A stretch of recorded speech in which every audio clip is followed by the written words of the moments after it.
नमस्कार जय श्री जगन्नाथ।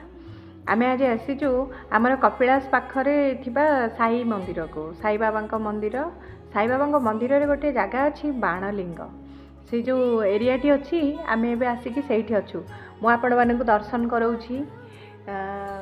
एठी अन्य ठाकुर जड़े कुनी भक्त भी अच्छा देखंतु ये होउछंती महाप्रभु महाकालेश्वर एवं ये सबू आमर होउछंती स्फटिक शिवलिंग आमर एई भितर जो अच्छी ए भितर सब छोट छोट असंख्य प्रकार कुनी कुनी शिवलिंग अच्छंती। चलतु आज ठाकुरंकर जो कुनी भक्त आसीचंती कुनी भक्त को पचारिबा कुनी भक्त को पचारिकी बुझिबा। अच्छा मामा तुम ना कौन मामा? मुनु। मुनु अच्छा नाइस नेम। तुमको केमती लागिला मंदिर? भल लगे। अच्छा यही जगार शिव ठाकुर को आसिक तुम दर्शन कल तो ठाकुर कौन सब मंत्र गाइल मत टी कह। ओम त्र्यंबकम यजामहे सुगंधि पुष्टिवर्धनम उर्वारुकमेव बन्धनात् मृत्युर्मुक्षीयमामृतम्। Very good.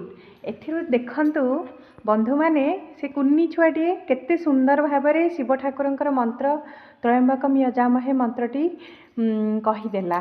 तार अर्थ से पिलाटी को केते सुंदर संस्कार मिली। तेणु आपण मैंने आपणकर पिलामानकु नहीं आपणकर मंदिर आपणकर दिय देवादेवी सहित परिचित करांतु एवं आम संस्कृति सहित पिलामानकु अवगत करांतु ताहेले जाइके आम परपीढ़ी आम संस्कृति को बंचेबारे सहायक हेबे।